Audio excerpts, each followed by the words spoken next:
Hello friends, welcome to my channel Rathod Payal. आज તમને ધંધાકીય પર્યાવરણનું જે મહત્વ છે તેના વિશે અભ્યાસ કરાવીશ। દુનિયાનું સૌથી સારું ઘરેણું મહેનત છે। દુનિયાનો સૌથી સારો સાથી તમારો નિર્ણય છે। તમારો સ્વભાવ એ જ તમારું ભવિષ્ય છે। એટલે કે મહેનત છે એ સાચું ઘરેણું છે, સૌથી સારું ઘરેણું છે। જ્યારે તમે નિર્ણય લો છો, તમે કોઈ પણ ડિસિઝન લો છો, એ તમારો સાથી છે, તમારો એઝ અ ફ્રેન્ડ છે। જ્યારે તમારો સ્વભાવ છે, તમારું નેચર છે, તમારું જે થિંકિંગ છે એ જ તમારું ભવિષ્ય છે। જેવું તમે તમારો સ્વભાવ હશે તેવું જ તમારું ભવિષ્ય નક્કી કરશે। તો તમારી પાસે મહેનત કરવાનું અને જે સારો એવો ડિસિઝન લેવાનો કે નિર્ણય લેવાનો છે, અને જો તમારું નેચર પણ સાથે સારું હશે તો તમારું ભવિષ્ય છે એ સારું જશે। ઓકે, હવે પહેલાં આપણે પ્રીવિયસ લેક્ચર છે એમાં શું જોયેલું હતું? નફાનો હેતુ। નફાનો હેતુને બે શબ્દોમાં અલગ ફાળવેલા હતા કે નફો એટલે આવક અને ખર્ચ વચ્ચેનો તફાવત, જ્યારે નફો એ પ્લસ અને માઇનસ પણ હોઈ શકે। હેતુ એટલે જે કાર્ય કરવાની પ્રેરણા આપે તે। એટલે કે નફાનો હેતુ એટલે શું થશે કે આવક ખર્ચ વચ્ચેનો જે નાણાકીય તફાવત છે, જે માનવીને કાર્ય કરવાની પ્રેરણા પાડે છે, એને શું કહેવાશે? તો કે નફાનો હેતુ કહી શકે। એ મુક્ત અર્થતંત્ર છે, એટલે કે મુક્ત અર્થતંત્રમાં સરકાર છે એનો હસ્તક્ષેપ એટલો બધો હોતો નથી। એટલે કે મુક્ત અર્થતંત્ર અથવા તો સરકારનો ન્યૂનતમ હસ્તક્ષેપ ધરાવતા અર્થતંત્રમાં નફાનો હેતુ એ ઘણી મહત્વની આર્થિક સંસ્થા બની રહે છે। કારણ કે નફાના હેતુને લક્ષ્યમાં રાખીને જે ધંધાકીય સાહસો છે એના જે આર્થિક નિર્ણયો છે લેતા હોય છે। ભવિષ્યમાં નફો મળશે કે ખોટ મળશે, પછી કેટલા પ્રમાણમાં નફો મળશે વગેરે બાબતો ધ્યાનમાં રાખીને જ ધંધાકીય એકમના કોઈ પણ ઉત્પાદન કરતા હોય છે તેમાં વધારો ઘટાડો કરી શકે છે। માત્ર વસ્તુ કે સેવાના વેચાણની પ્રવૃત્તિ કરનાર ધંધાકીય સાહસો પણ નફાના હેતુને ધ્યાનમાં રાખીને જ વેચાણમાં વધારો અથવા તો ઘટાડવા અંગે નિર્ણયો લેતા હોય છે। તેઓના પ્રકારે ધંધાકીય નિર્ણયો સમગ્ર આર્થિક પર્યાવરણ પર અસર કરે છે। નફાના હેતુ દેશના અર્થતંત્રમાં જે વિવિધ પ્રકારની આર્થિક પ્રવૃત્તિઓ હોય છે અને નિયામક અને સંયોજક કાર્ય બતાવે છે કે કઈ વસ્તુ કઈને ઉત્પાદન કરવી, પછી કેટલા પ્રમાણમાં કરવી, કયા સ્થળે કરવી, કેવી રીતે ઉત્પાદન કરવું, એ સંબંધમાં નિર્ણય લેવામાં નફાનો હેતુ છે કે જે ડાયરેક્ટર તરીકે કામ કરે છે। કે ઉત્પાદન પ્રવૃત્તિમાં, પછી વેચાણ સંબંધિત પ્રવૃત્તિમાં ઉત્પાદનના કયા સાધનો કામે લગાડવા, કેટલા પ્રમાણમાં લગાડવા વગેરે નિર્ણયો લેવામાં કે નફો મળે છે કે નથી મળતો એ જોવાનું ધ્યાન પછી કોઈ પણ કાર્ય કરે છે। કે નફાનો હેતુ સંયોજક તરીકે કામગીરી બજાવે છે। ખાનગી મિલકત, વારસો, વ્યક્તિગત ઉત્ક્રમશીલતા, હરીફાઈની સંસ્થા, પછી નફાનો હેતુ એ આર્થિક સંસ્થાઓ ધંધાકીય પર્યાવરણના એક ઘટક તરીકે ધંધાકીય સાહસો પર અનેક રીતે પ્રભાવ પાડે છે। કે જ્યાં એક પાર્ટ છે આર્થિક સંસ્થાઓનો કે જેમાં ખાનગી મિલકત છે જે પોતાની હોય છે, પછી વારસો છે જે વારસામાં મળતું હોય છે, તે વ્યક્તિગત ઉત્ક્રમશીલતા એટલે કે કાર્ય કરવાની સ્વતંત્રતા, પછી હરીફાઈની સંસ્થા અને નફાનો હેતુ।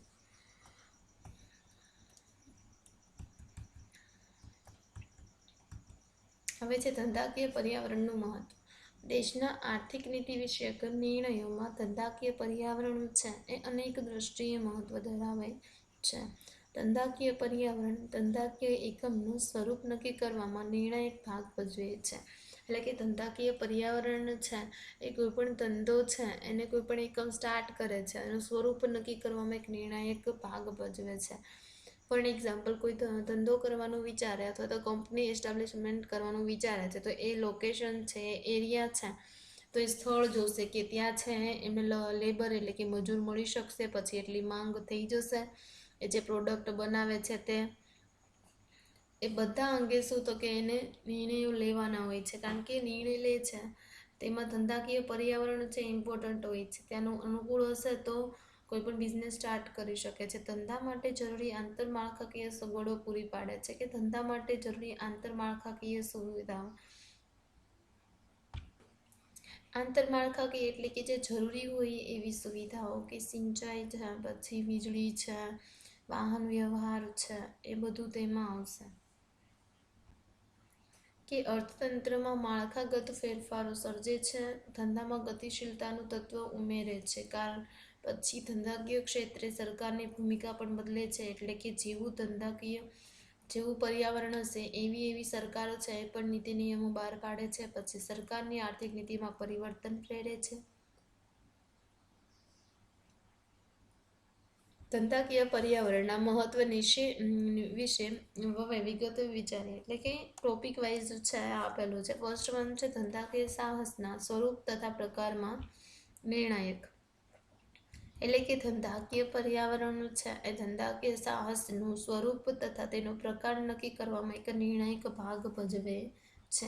એટલે કે જો ધંધો છે એનું સ્વરૂપ અને જો કયા પ્રકારનો ધંધો કરવો તો એનો નિર્ણય લેવો હશે તો ધંધાકીય પર્યાવરણ પર ડિપેન્ડ છે. ધંધાકીય પર્યાવરણ ધંધા માટે અનેક તકો રજૂ કરે છે. પ્રાપ્ય ધંધાકીય તકોને લક્ષ્યમાં રાખી ધંધાકીય પેઢીને સ્વરૂપ નક્કી કરવામાં આવે છે. કે પેઢી નાના કદની રાખવી કે મોટા કદની રાખવી તે સંબંધિત વસ્તુના બજારના કદને આધારે નક્કી કરી શકાય છે. કે વસ્તુ છે એની પ્રોડક્શન એટલે કે ઉત્પાદન કેટલી કંપની કરે છે, કેટલા બિઝનેસીસ કરે છે એના પર ડિપેન્ડ હોય છે કે પેઢી છે નાની રાખવી કે મોટા કદની રાખવી. નાણાકીય સાધનોની પ્રાપ્તિ પણ એમાં અગત્યનો ભાગ ભજવે છે. ધંધો એકાકી માલિકીનો રાખવો, કોઈ એક જ માલિકનો રાખવો કે ભાગીદારી રચવી એટલે કે એક કરતાં વધારે લોકોને એટલે કે ભેગા કરીને ભાગીદારી રચવી. પછી તો કે સંયુક્ત મૂડી કંપની ઊભી કરવી. તે અંગે નિર્ણયો લેવામાં ધંધાકીય પર્યાવરણ છે ઉપયોગી માહિતી પૂરી પાડે છે. ધંધામાં માત્ર વસ્તુના ઉત્પાદનની પ્રવૃત્તિ જ રાખવી કે ઉત્પાદન સાથે વસ્તુના વિતરણની પણ વ્યવસ્થા ઊભી કરવી તે વિશે પણ સ્થાનિક ધંધાકીય પર્યાવરણને આધારે નિર્ણય લઈ શકાય છે. એટલે કે ત્યાં જે લોકેશન છે, જે સ્થળ છે, ત્યાંનું જે ધંધાકીય પર્યાવરણ કેવું છે ને એના પરથી તો કે આપણે ઉત્પાદનની ખાલી વસ્તુ છે એનું ઉત્પાદન જ કરશું કે એની વિતરણની પણ વ્યવસ્થા સાથે ઊભી કરશું તેના પર ડિપેન્ડ હોય છે. તે ઉપરાંત ધંધા દ્વારા માત્ર સ્થાનિક માંગ સંતોષવી કે વસ્તુની નિકાસ સંબંધિત વ્યવસ્થા પણ ઊભી કરવી તે પણ ધંધાકીય પર્યાવરણનો અભ્યાસ કરીને વિચારી શકાય. એટલે કે કોઈ પણ ધંધો છે એ માત્ર સ્થાનિક એટલે કે આપણા દેશમાં જ એટલે કે સ્થાનિક માંગ જ સંતોષશે કે વસ્તુની નિકાસ સંબંધિત પણ વ્યવસ્થા ઊભી કરવી. એટલે કે વસ્તુ છે એ જો એની માંગ વધુ હશે તો શ્યોરલી કોઈ પણ બિઝનેસ એવું ટ્રાય કરી શકે કે જો એનું પર્યાવરણ લોકેશન સારું હોય એટલે કે એની ડિમાન્ડ છે ટકી રહે તેવું હોય તો શ્યોરલી નિકાસ કરી શકે બીજા દેશમાં અથવા તો બીજા દેશમાં વેચી શકે. ધંધાકીય પર્યાવરણનો અભ્યાસ કરીને તે વિચારી શકાય છે. પછી કાચા માલની પ્રાપ્તિ એટલે કે રો મટીરિયલ એટલે કે કાચો માલ કઈ રીતે મળશે. પછી તો કે ઉર્જા શક્તિ એટલે કે ઇલેક્ટ્રિસિટી કઈ રીતે મળશે. પછી સંબંધિત ધંધા માટે કૌશલ્યયુક્ત શ્રમની વ્યવસ્થા એટલે કે જે કોઈ પણ જગ્યા છે ત્યાંથી કૌશલ્યયુક્ત એટલે કે નોલેજફુલ અત્યારે જે વર્કર એટલે કે શ્રમ છે મજૂર મળી રહેશે કે નહીં મળી રહેશે. વસ્તુના વેચાણ સંબંધિત વ્યવસ્થા એટલે કે વેચાણ છે કઈ રીતે કરવામાં આવશે તેની સંબંધિત વ્યવસ્થા કરવી વગેરે બાબતના નિર્ણયમાં લેવામાં ધંધાકીય પર્યાવરણ છે ઉપયોગી માહિતી પૂરી પાડે છે. સેકન્ડ વન છે હવે અર્થતંત્રના માળખાગત ફેરફારો સર્જે છે. દેશમાં સામાજિક, રાજકીય, આર્થિક પરિવર્તનો થતા ધંધાકીય પર્યાવરણમાં પણ ફેરફાર થાય છે. કે દેશમાં સામાજિક પછી રાજકીય કે આર્થિક પરિવર્તનો થશે તો એના લીધે પર્યાવરણ છે ધંધાનું છે એમાં પણ ફેરફાર થાય છે. ધંધાકીય પર્યાવરણના ફેરફારો અર્થતંત્રમાં માળખાગત ફેરફારો સર્જે છે. જેમ કે 1950થી 51માં ભારતમાં અર્થતંત્રમાં ખેતી, ઉદ્યોગ અને સેવા ક્ષેત્રનો જીડીપીમાં હિસ્સો અનુક્રમે 55.4% એટલે કે ખેતી છે એને 55.4% હતો જ્યારે ઉદ્યોગ છે એમાં 16.1% જેટલો હિસ્સો હતો જ્યારે સેવા ક્ષેત્ર છે એનો 28.5% એટલો. એટલે કે ખેતી છે એનો વધુ હતો જ્યારે સેવા ક્ષેત્રનો હતો પરંતુ જે ઉદ્યોગ છે એનો સાવ ઓછો હતો કમ્પેર ટુ ખેતી અને સેવા. તે 2013 અને 14માં અનુક્રમે કેટલો થયો હતો કે 13.9 ખાલી જે ખેતી છે એને 13.9 થઈ ગયો. પછી તો કે ઉદ્યોગનો 26.1 થઈ ગયો જ્યારે 59.9 છે એ સેવા ક્ષેત્રનો થઈ ગયેલો છે. છેલ્લા અંદાજો અનુસાર રાષ્ટ્રીય આવકમાં 2013-14માં કૃષિ ક્ષેત્રનો હિસ્સો 15.8%, પછી ઉદ્યોગનો હિસ્સો 24.3% અને સેવા ક્ષેત્રનો હિસ્સો 59.9% થયો છે. અહીં જોઈ શકાય કે 60 વર્ષના સમયગાળામાં ખેતી ક્ષેત્રનો હિસ્સો ઘટીને ત્રીજા ભાગ કરતાં પણ ઓછો થઈ ગયેલો છે. એટલે કે ખેતીનો હિસ્સો છે એ દિવસે ને દિવસે કેટલો તો કે ઘટી ગયેલો છે, કે જ્યાં 60 વર્ષના સમયગાળામાં ત્રીજા ભાગ કરતાં પણ ઓછો થઈ ગયેલો છે. અને ઉદ્યોગ અને સેવા ક્ષેત્રનો હિસ્સો ગણનાપાત્ર એટલે કે ઘણો બધો વધારો થયેલો જોવા મળે છે. ભારતીય અર્થતંત્રના માળખામાં ઘણા મહત્વના ફેરફારો કહી શકાય. આના લીધે ઉદ્યોગ અને સેવા ક્ષેત્રમાં આર્થિક પ્રવૃત્તિ વિસ્તાર પામી છે તેમ કહી શકાય. કારણ કે બિઝનેસીસ છે વધારે ડેવલપ થાય છે, બેન્કિંગ છે એ સેક્ટર પણ સારું એવું ડેવલપ થયું છે. તેથી ઉદ્યોગ ક્ષેત્રે અને સેવા ક્ષેત્રે નવા ધંધાકીય એકમો સ્થપાયા અને વિકાસ પામ્યા છે. ભારતમાં મેન્યુફેક્ચરિંગ ક્ષેત્રે વપરાશી અને ઉત્પાદક વસ્તુઓ તેમજ નાશવંત અને ટકાઉ વસ્તુઓનું ઉત્પાદન ખૂબ જ એટલે કે મોટા પ્રમાણમાં થયું છે, વધ્યું છે. સેવા ક્ષેત્રની રીતે જોઈએ ને તો પછી એમાં છે બેન્કિંગ, પછી વીમો છે, ટેલિકોમ્યુનિકેશન, પછી પરિવહન વગેરે ક્ષેત્રોમાં વિકાસની એવી મોટી ક્રાંતિ જોવા મળી છે. આ બધું ધંધાકીય પર્યાવરણમાં થયેલા ફેરફારોને આભારી ગણી શકાય છે. અહીંયા જીડીપી છે તો કે 2019 અને 20નો કેટલો હતો જીડીપી, તો 6.9 એટલે કે 6.9% હતો છે. 2020 અને 21 એટલે કે COVID-19ના લીધે એટલે કે કોરોના વાયરસના લીધે માઇનસ છે, એટલે કે નેગેટિવમાં પણ જઈ શકે તેવું અત્યારે કહેવામાં આવે છે. એવું છે શાંતિકાસ દાસ કે જે આરબીઆઈના ગવર્નર છે એણે હમણાં કીધેલું હતું. હવે થર્ડ વન છે ધંધાકીય સાહસ માટે આંતરમાળખાકીય સગવડો વધે છે. ધંધાકીય પર્યાવરણ એ વિવિધ પ્રકારની આર્થિક પ્રવૃત્તિઓનો એક સમૂહ છે. કારણ કે ધંધાકીય પર્યાવરણમાં જે બધી જ આર્થિક પ્રવૃત્તિઓનો સમાવેશ થાય છે. આર્થિક પ્રવૃત્તિઓના આ સમૂહ દ્વારા આર્થિક વિકાસને પોષક અને પ્રોત્સાહક એવી આંતરમાળખાકીય સગવડો ઊભી થાય છે. આંતરમાળખાકીય સગવડો જેવી કે ઉર્જા શક્તિ છે, બેન્કિંગ છે, સિંચાઈ છે, શિક્ષણ, આરોગ્ય, એ બધું શેમાં આવશે તો કે જે આંતરમાળખાકીય સગવડો. જેટલી આંતરમાળખાકીય સગવડો છે અને વધારે પ્રોત્સાહન મળશે, વધારે આંતરમાળખાકીય સગવડો વધશે તો કોઈ પણ દેશ છે એનો વિકાસ થઈ શકશે અથવા તો આર્થિક વૃદ્ધિ પણ તો થઈ શકશે. એટલે કે આર્થિક પ્રવૃત્તિઓના આ સમૂહ દ્વારા આર્થિક વિકાસને પોષક અને પ્રોત્સાહક, એટલે કે આર્થિક વિકાસ ક્યારે થશે કે જ્યારે પ્રોત્સાહન શેને મળશે તો કે આંતરમાળખાકીય સગવડો ઊભી થાય છે. એટલે કે જો આર્થિક વિકાસ છે એને આર્થિક વિકાસ થશે એટલે કે જો એટલે કે મનીનું પ્રમાણ વધશે તો જ છે આંતરમાળખાકીય સગવડો છે એમાં એ એટલું ડેડિકેશન કરી દેશે. જે ધંધાકીય સાહસોની સ્થાપના, પછી સંચાલન અને વિકાસ માટે ઉપયોગી કામગીરી બજાવે છે, કે રસ્તાઓનો વિકાસ છે, પછી પરિવહન છે, ટેલિકોમ્યુનિકેશનના સાધનોનો વિકાસ છે, પછી સિંચાઈની સગવડોમાં વધારો છે, પછી ઉર્જા શક્તિમાં વૃદ્ધિ છે, પછી બેન્કિંગ સેવા વગેરે દ્વારા સર્જાતી જે સેવાઓના પ્રવાહ ધંધાકીય સાહસો પર પોષક અને પ્રોત્સાહક બને છે.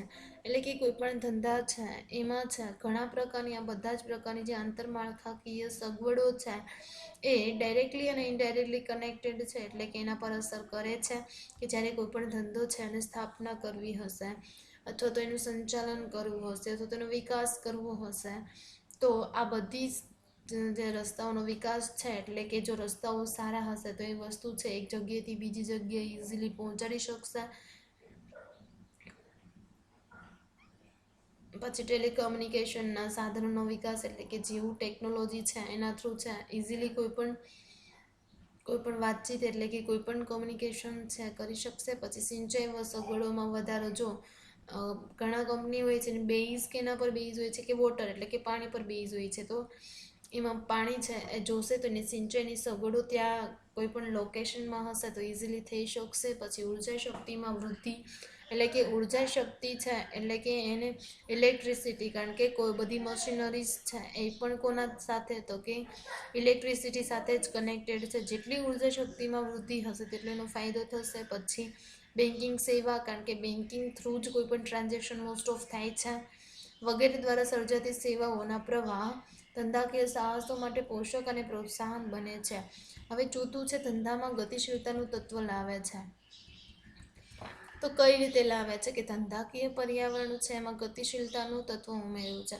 એટલે કે ગતિશીલતા એટલે શું થશે કે તે ધંધાકીય પર્યાવરણ છે સ્થિર નથી, એમાં નવા ચેન્જીસ આવે છે, નવી નવી માર્કેટમાં પ્રોડક્ટ આવે છે, નવી નવી ટેકનોલોજી આવે છે, પછી ઉપયોગિતા એક કરતાં વધારે હોય છે. એટલે કે આજે નવા કોઈ પણ ચેન્જીસ આવે છે એટલે કે ગતિશીલતા છે એ કોઈ પણ ધંધામાં પણ ગતિશીલતાનું તત્વ ઉમેરે છે. ધંધામાં વિવિધ વસ્તુ વૈવિધ્ય એટલે કે વસ્તુ છે નવી આવે, પછી નવી ટેકનોલોજીનો ઉપયોગ એટલે કે કોઈ પણ વસ્તુનું ઉત્પાદન કરતા હોય તો નવી ટેકનોલોજીનો યુઝ કરીને કરે. પછી વસ્તુની ગુણવત્તા એટલે કે વસ્તુની ગુણવત્તા છે સારી ને એવી આપે. અને ઉપયોગિતામાં સુધારો એટલે કે જો વસ્તુની ગુણવત્તા સુધરશે અથવા તો એનો ઉપયોગ એક કરતાં વધારે વધશે. પછી પ્રચલિત વસ્તુની નવી અવેજી વસ્તુઓનો આવિષ્કાર એટલે કે જે પ્રચલિત વસ્તુઓ છે શ્યોરલી એક કોઈ પણ પ્રોડક્ટ છે એ ફેમસ હશે તો બીજા કંપની પણ ટ્રાય કરશે તેને. એટલે કે નવી કંપની છે પણ એ ટ્રાય કરશે કે જે આ વસ્તુ છે એ પ્રચલિત છે તો એનું પણ ઉત્પાદન કરે. તે માટે પ્રચલિત વસ્તુની નવી અવેજી વસ્તુઓનો આવિષ્કાર વગેરે દ્વારા ધંધામાં છે ગતિશીલતા આવે છે. ધંધાના સ્વરૂપમાં ફેરફારો થતા રહે છે. એટલે કે ધંધાનું સ્વરૂપ છે એમાં ફેરફારો થતા રહે છે. પરિવહન માટેના જે સાધનો છે, પછી મનોરંજન માટેના સાધનો છે, પછી ટેલિકોમ્યુનિકેશનના સાધનો છે, પછી ટેલિકોમ્યુનિકેશન ફોર એક્ઝામ્પલ મોબાઈલ ને બધા વગેરે ક્ષેત્રે કરતી ઉત્ક્રાંતિ છે એ ધંધાકીય પર્યાવરણને આભારી છે. એટલે કે ધંધાકીય પર્યાવરણમાં બધા ફેરફાર થાય છે તેના લીધે જ છે પરિવહનના સાધનો જેટલા મોડર્ન થયા છે, પછી મનોરંજનના સાધનો છે એમાં પણ નવું છે ડેવલપમેન્ટ થયેલું છે. પછી ટેલિકોમ્યુનિકેશનના સાધનો ફોર એક્ઝામ્પલ મોબાઈલ છે, કમ્પ્યુટર છે, એના થ્રુ ઇઝીલી છે કોઈ પણ ઇન્ફોર્મેશન છે આપણે એક જગ્યાએથી બીજી જગ્યાએ મોકલી શકીએ છીએ. પછી બેન્કિંગ ક્ષેત્રે એટીએમ દ્વારા પોતાના બેંક ખાતામાંથી રોકડ નાણાં મેળવવાની સગવડ એટલે કે એની ઓટોમેટિક ટેલર મશીન છે એના થ્રુ આપણે એની ટાઈમ મની લઈ શકીએ છીએ. એટલે કે પોતાના બેંકમાંથી જ્યારે બેંકમાં પણ જવું ના પડે અને રોકડ છે ગમે ત્યાંથી ગમે તે પ્લેસેથી મેળવી શકીએ છીએ. પછી ઈમેલ દ્વારા માહિતીની આપણે કે ઇલેક્ટ્રોનિક મેલ દ્વારા છે આપણે જ્યારે પત્ર હતા એના કમ્પેરમાં ઈમેલ દ્વારા છે આપણે સ્પીડલી છે એ માહિતી મોકલી શકીએ છીએ. પછી ઓનલાઈન બેન્કિંગ થ્રુ કોઈ પણ ટ્રાન્ઝેક્શન છે ઇઝીલી થઈ શકે છે. કોઈ એક ખાતામાંથી બીજા ખાતામાં પૈસા નાખવા હોય તો ઇઝીલી નાખી શકીશું. પછી છે તબીબી ક્ષેત્રે લોકોને મળતી કમ્પ્યુટરાઇઝ સર્વિસીસ એટલે કે આરોગ્ય ક્ષેત્ર છે લોકોને ઘણી બધી કમ્પ્યુટરાઇઝ સર્વિસીસ હોય છે કે બેઝ ઓન ટેકનોલોજીના બેઝ પર હોય છે કે સોનોગ્રાફી કરે છે, એક્સરે કરે છે, પછી ઘણી ટૂલનો યુઝ કરે છે. ઓપરેશન થિયેટર છે એમાં પણ ઘણા બધા ટૂલ એટલે કે ઘણા બધા મશીનરી અથવા તો કમ્પ્યુટર બેઝ હોય છે તેની ટેકનોલોજીનો યુઝ કરવામાં આવે છે અને સર્વિસીસ આપવામાં આવે છે. વગેરે ધંધામાં ગતિશીલતાના ઉદાહરણો છે કારણ કે એમાં ઝડપી છે ફેરફારો થાય છે. ધંધાકીય પર્યાવરણમાં થતા ફેરફારો એ ધંધાનું જે પ્રમાણ છે, પછી એનો પ્રકાર છે, એનું સ્વરૂપ વગેરેમાં અચૂકપણે પરિવર્તનો સર્જે છે. પછી જેના પરિણામે લોકોને મળતી સેવાઓમાં ઉચ્ચ ગુણવત્તા જળવાઈ રહે છે કારણ કે જેટલું કોમ્પિટિશન થશે, જેટલી હરીફાઈ થશે એટલી જ પ્રોડક્ટ છે બધા લોકો એવું ટ્રાય કરશે કે વધારે સારી ક્વોલિટીવાળી બનાવે જેના થ્રુ કોઈ પણ ગ્રાહક છે એને ઊંચી ગુણવત્તાવાળી છે વસ્તુઓ મળી શકે છે. પછી 5th વન છે ધંધાકીય ક્ષેત્રે સરકારની ભૂમિકા બદલે છે. ધંધાકીય પર્યાવરણ ધંધાકીય ક્ષેત્રે સરકારની ભૂમિકા બદલવામાં મહત્વનો ભાગ ભજવે છે કારણ કે ધંધાનું જો પર્યાવરણ બદલશે તો એની સાથે સાથે સરકાર છે એ પણ નવી નીતિ નિયમો લાવશે. એટલે કે 1991માં જે નવી આર્થિક નીતિના અમલને પરિણામે શું થયું તો કે 3 સેક્ટર છે એમાં ડેવલપમેન્ટ થયું હતું. ફર્સ્ટ હતું ઉદારીકરણ, પછી ખાનગીકરણ અને વૈશ્વિકીકરણને વેગ મળ્યો. ઉદારીકરણ એટલે કે છૂટછાટ આપવામાં આવી જેના લીધે ખાનગીકરણ છે વધ્યું. ખાનગીકરણ છે વધારે ને વધારે બિઝનેસ ડેવલપમેન્ટ થયા એટલે કે ઉદ્યોગો વધારે વિકાસ પામ્યો જેના લીધે વધારે ને વધારે ઉત્પાદનને વધારે ને વધારે માંગ થઈ. એના લીધે વૈશ્વિકીકરણ છે એટલે કે વિશ્વ સાથે પણ કનેક્ટેડ એટલે કે બીજા દેશમાં પણ નિકાસ કરવાની સ્ટાર્ટ કરી. આથી દરેક દેશમાં પર્યાવરણ બદલાયું, તેથી ધંધાકીય ક્ષેત્રે સરકારની ભૂમિકામાં પણ પરિવર્તન આવેલું. કારણ કે જે દેશનું જો પર્યાવરણ બદલશે તો એના લીધે એના રિલેટેડ કોઈ પણ સરકાર છે, ગવર્મેન્ટ છે, એના રિલેટેડ જે નીતિ છે એ બહાર પાડશે. અર્થતંત્રમાં સરકારનું હસ્તક્ષેપકરણ પ્રમાણ ઘટવા લાગ્યું, એટલે કે ઉદારીકરણ થયું, એના લીધે પ્રાઇવેટાઇઝેશન વધારે કરેલું, જેનાથી સરકાર છે એનો હસ્તક્ષેપ ઘટવા લાગ્યું. વિવિધ આર્થિક ક્ષેત્રોનું વિકાસ સરળ, ઝડપી બને તે માટે આર્થિક સુધારા અમલી બન્યા. એટલે કે કોઈપણ અર્થતંત્ર છે એમાં સરકારનો હસ્તક્ષેપ ઘટે, એટલે કે આર્થિક ક્ષેત્ર છે એનો વિકાસ કેવો, તો કે સરળ અને ઝડપી બને. અને તે માટે આર્થિક સુધારા પણ શું, તો કે અમલી બન્યા. કેવા તો કે નાણાકીય નીતિ. નાણાકીય નીતિ છે એ કોની સાથે કનેક્ટેડ હોય છે, તો કે નાણાં સંબંધિત હોય છે, કે કઈ રીતે મેનેજમેન્ટ કરે છે કોઈ પણ બિઝનેસનું. તો નાણાકીય નીતિ છે, નાણાકીય નીતિ છે કઈ રીતે કરે, 3 પ્રકાર એમાં કંટ્રોલ, એટલે કે એના સાધનો છે. ફર્સ્ટ વન હતું બેંક રેટ હતું, પછી ખુલ્લા બજારની નીતિ હતી, પછી રોકડ અનામત છે એમાં ફેરફાર કરીને કોઈ પણ માર્કેટ છે એના પર અંકુશ લાવી શકાતો. બેંક રેટ છે તો કોમન હતું, પછી બેંક રેટમાં ઘટાડો કરીને પણ નાણાંનો જે પુરવઠો છે વધારી શકે છે. પછી ખુલ્લા બજારની નીતિ, એટલે કે ગવર્મેન્ટ, સરકાર છે એની જે સિક્યુરિટી છે, જામીનગીરી છે, એને વેચવા તો ખરીદવા મૂકી શકે છે બજારમાં, કે જેના થ્રુ સરકાર છે એ પણ નાણાંનો પુરવઠો વધારી ઘટાડી શકે. પછી રોકડ પ્રમાણ, એટલે કે રોકડ અનામત જેટલું સરકાર છે એની પાસે ઓછું, આરબીઆઈ પાસે ઓછું હશે તેટલું છે એ જે અધર બેન્કો છે, એસબીઆઈ, એચડીએફસી, એ બધા પાસે વધારે પૈસા રહેશે, કે જેના થ્રુ એ વધારે લોન આપી શકશે. અને એ પણ જો માર્કેટની કન્ડિશન હશે એને, અથવા તો નાણાંનો જે પુરવઠો છે એને વધારે ઘટાડી શકશે. પછી છે કે રાજકોષીય નીતિ. રાજકોષીય નીતિ છે એ કોની સાથે કનેક્ટેડ હોય છે, તો કે રાજકોષીય નીતિ છે એ તિજોરી સાથે, એટલે કે આવક અને ખર્ચ છે એનું મેનેજમેન્ટ કરતા હોય છે. એ કઈ રીતે, તો એના સાધનો છે, એના સાધનો હતા જાહેર આવક. જાહેર આવકમાં મુખ્યત્વે કયું હતું, કરવેરા થ્રુ છે એને આવક મળે છે મોસ્ટ ઓફ. પછી જાહેર ખર્ચ, જાહેર એટલે કે પબ્લિક માટે કોઈ પણ યોજનાઓ બહાર પાડે તે.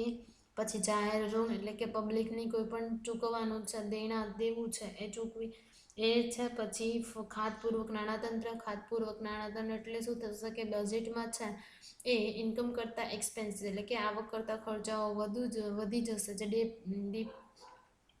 જે ગેપ હશે એને ખાતપૂર્વક નાણાતંત્ર કહેવાય છે. એટલે કે નાણાંનો પુરવઠો જો વધારવો ઘટાડવો હશે તો રાજકોષીય નીતિ છે એ પણ હેલ્પફુલ થાય છે.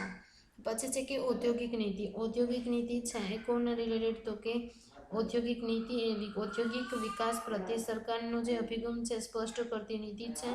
તેને શું કહેવાય છે, તો કે ઔદ્યોગિક નીતિ કહેવાય છે. જો એ સારી રીતે એને વ્યવસ્થિત કરેલી હશે, એટલે કે વ્યવસ્થિત પ્રિપેર કરેલી હશે, તો આપણો દેશનો જે ઔદ્યોગિક વિકાસ છે સ્પીડ થઈ જશે. કે ઔદ્યોગિક નીતિ દ્વારા આપણે કેટલા ઉદ્યોગો છે, ખાનગી રહેશે, સંયુક્ત રહેશે કે જાહેર રહેશે, એના વિશે હોય છે. જ્યારે ખાનગી ક્ષેત્ર છે એને કેવી રીતે કંટ્રોલ કરવું. પછી તો કે ઔદ્યોગિક ક્ષેત્ર ઇજારાશાહી ના, એટલે કે ઇજારો ના થાય તેનું પણ ખ્યાલ રાખવું. પછી ગૃહ ઉદ્યોગ અને નાના પાયાના ઉદ્યોગો છે એનો કઈ રીતે, એની કેટલી જોગવાઈ રાખવી, કેટલું એના માટે અનામત રાખવું. પછી એમાં ઔદ્યોગિક નીતિ છે એમાં ઘણા પ્રકારની નીતિ હતી. કૃષિ નીતિ, પછી આયાત નિકાસ નીતિ. આયાત નિકાસ એટલે કે બીજા દેશમાંથી આપણા દેશમાં મંગાવે ને આયાત કહેવાય છે, જ્યારે આપણા દેશમાંથી બીજા દેશમાં મોકલે એને નિકાસ કહેવાય છે. પછી સેવા ક્ષેત્રના વિકાસને અસર કરતી સરકારની નીતિ, એટલે કે ઔદ્યોગિક નીતિ છે એમાં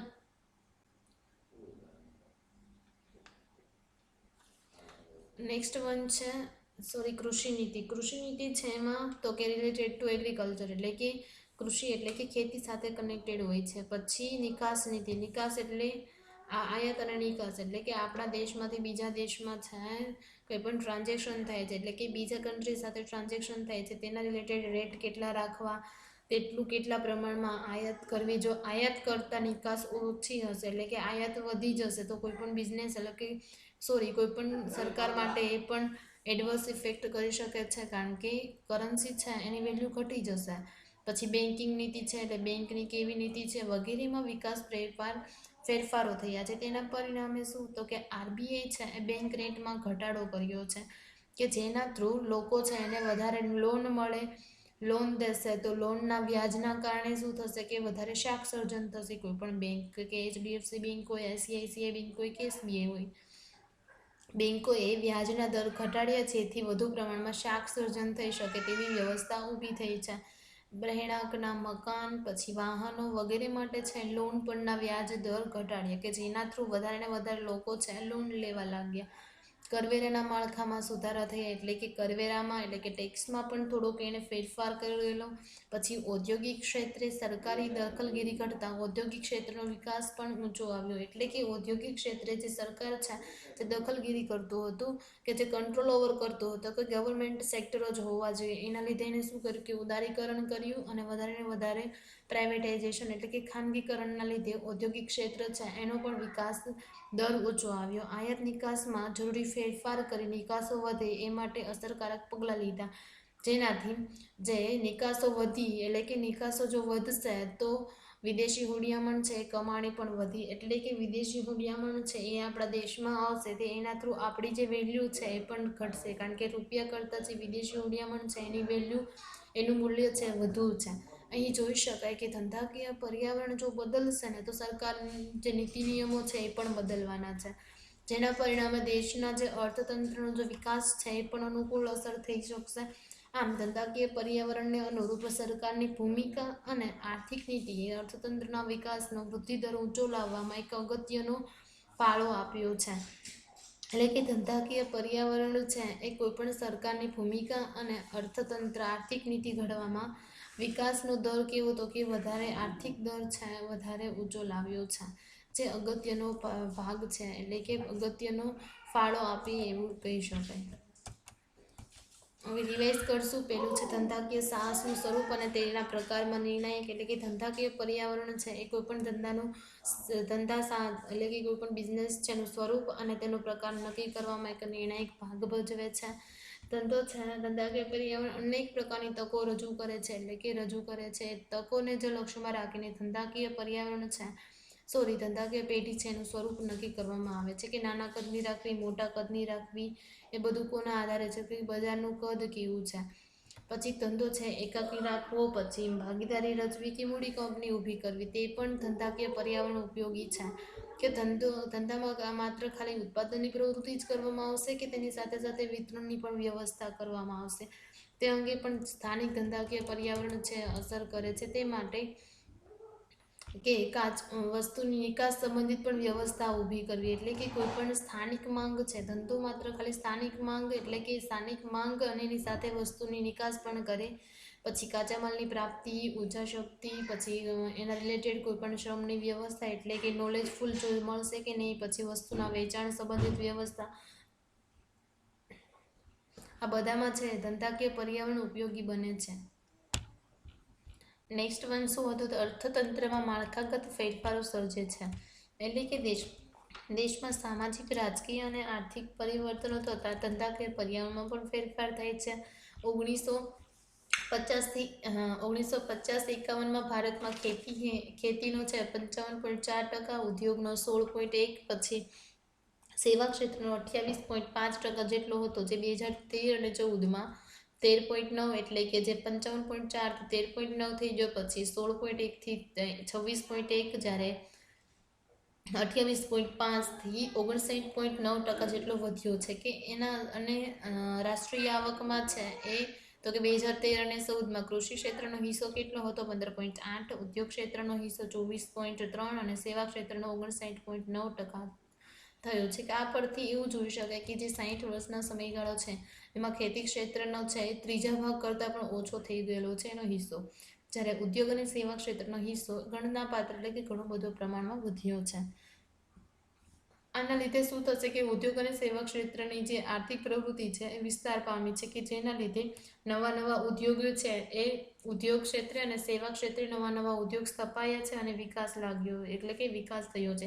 એટલે કે ભારતમાં મેન્યુફેક્ચરિંગ ક્ષેત્રે વપરાશી અને જે ઉત્પાદક વસ્તુઓ છે તેમજ નાશવંત અને ટકાઉ વસ્તુઓનું મોટા પ્રમાણમાં ઉત્પાદન થયું છે એટલે કે ઉત્પાદન તેમાં વધારે થયેલું છે કે તેના ઉદ્યોગ ક્ષેત્રે. હવે તેવી જ રીતે સેવા ક્ષેત્રે તો કે બેન્કિંગ, વીમો, ટેલિકમ્યુનિકેશન, પછી પરિવહન, એમાં પણ વિકાસ થયેલો છે. આ બધું છે પર્યાવરણમાં ફેરફાર થવાના કારણે થયેલું છે. થર્ડ વન છે ધંધાકીય સાહસ માટે આંતરમાળખાકીય સગવડો વધે છે. આંતરમાળખાકીય સગવડો એટલે કે રસ્તાઓનો વિકાસ, પછી પરિવહન, ટેલિકમ્યુનિકેશનના સાધનોનો વિકાસ, પછી સિંચાઈની સગવડોમાં વધારો થવાથી, પછી ઉર્જા શક્તિમાં વૃદ્ધિ, પછી બેન્કિંગ સેવા દ્વારા સર્જાતી જે સેવાઓનો પ્રવાહ છે ધંધાકીય પ્રવાહો માટે એક ઇમ્પોર્ટન્ટ અને એના માટે મેઇન ગણાય છે. કારણ કે જેટલું આંતરમાળખાકીય સગવડો છે એનો વિકાસ હશે તેટલું જ કોઈ પણ ધંધાની જે પ્રવૃત્તિ છે સારી એવી બની શકશે. પછી ધંધામાં ગતિશીલતાનું તત્વ રહેલ છે. એટલે કે ગતિશીલતા કે જે ધંધાનું જે પર્યાવરણ છે ગતિશીલ છે કે સ્થિર નથી. એમાં ઘણો ફેરફાર આવે છે કે નવી વસ્તુ આવે છે, નવી ટેકનોલોજી આવે છે, વસ્તુની ગુણવત્તા અને ઉપયોગી છે એમાં પણ સુધારો આવે છે. કોઈ ફેમસ વસ્તુ હોય તો એની અવેજી વસ્તુ પણ આવે છે. એટલે કે જે ધંધાના સ્વરૂપમાં જે ફેરફારો એની સાથે થતા રહે છે કે નવા પરિવહનના સાધનો છે, મનોરંજન માટેના સાધનો છે, વગેરે ક્ષેત્રે વિકાસ કોના આધારે તો કે ધંધાકીય પર્યાવરણના આધારે છે. એટલે કે એટીએમનો યુઝ કરે છે, પછી ઈમેલ થ્રુ કોઈ પણ માહિતી આપલે કરે છે, ઓનલાઈન બેન્કિંગ, પછી કમ્પ્યુટરાઇઝ સર્વિસીસ છે એ તબીબ ક્ષેત્રે આપવામાં આવે છે. એટલે કે ગતિશીલતાના ઉદાહરણો છે કે એમાં ચેન્જીસ કેટલા પ્રમાણમાં થયેલો છે કે ધંધામાં પર્યાવરણમાં ફેરફાર થતાં ધંધાનું પ્રમાણ, પ્રકાર, સ્વરૂપ અને અચૂકપણે પરિવર્તનો સર્જે છે, જેના થ્રુ ગ્રાહકોને તો સારી એવી ઊંચી ગુણવત્તાવાળી છે એ વસ્તુ મળે તે જળવાઈ રહે છે. ફિફ્થ વન છે ધંધાકીય ક્ષેત્રની સરકારની ભૂમિકા બદલે છે. કારણ કે 1991માં આર્થિક નીતિના અમલના પરિણામે ઉદારીકરણ કરવામાં આવેલું, એટલે કે છૂટછાટ આપવામાં આવી, એટલે કે સરકાર છે એનો અંકુશ ઓછો કરવામાં આવેલો, જેના લીધે ખાનગીકરણ થયું. ખાનગીકરણના લીધે વૈશ્વિકીકરણ, એટલે કે નવા બિઝનેસ વધારે ડેવલપ થયા અને વિશ્વ સાથે વધારે કનેક્ટેડ થયેલું. એટલે કે સરકારની હસ્તક્ષેપનું પ્રમાણ ઘટવા લાગ્યું, જેના લીધે આર્થિક ક્ષેત્રના વિકાસ અને સરળ બન્યો. તે માટે સુધારા અમલી બન્યા. નાણાકીય નીતિ, રાજકોષીય નીતિ, ઔદ્યોગિક નીતિ, કૃષિ નીતિ, આયાત નિકાસ નીતિ, બેન્કિંગ નીતિ વગેરેને વિકાસ પ્રેરક ફેરફારો થયા, જેના પરિણામે આરબીઆઈ છે એને બેંક રેટ છે ઘટાડો કર્યો, જેના લીધે બેંક રેટ ઘટાડો કર્યો. એની સાથે સાથે કરવેરા છે એમાં પણ સુધારો થયો અને ઔદ્યોગિક ક્ષેત્રે સરકારની જે દખલગીરી ઘટતા ઔદ્યોગિક ક્ષેત્ર છે એનો પણ વિકાસ આવ્યો. નિકાસો કરતા જે એટલે કે નિકાસો વધી એના લીધે વિદેશી હુંડિયામણ છે એ વધ્યું. એના લીધે જોઈ શકાય કે જે પર્યાવરણમાં ફેરફાર થાય છે તો તેના સાથે સરકારી આર્થિક નીતિમાં પણ ફેરફાર થાય છે. આના લીધે આર્થિક નીતિએ અર્થતંત્રના વિકાસનો વૃદ્ધિદર ઊંચે લાવવામાં એક અગત્યનો ફાળો આપ્યો છે. I hope all of you understand. જો કોઈ પણ ક્વેશ્ચન હોય તો કમેન્ટ સેશનમાં કહી શકો છો. હવે નેક્સ્ટ લેક્ચર છે એમાં સેકન્ડ ચેપ્ટર સ્ટાર્ટ કરશો. ઓકે, બાય અને take care all of you.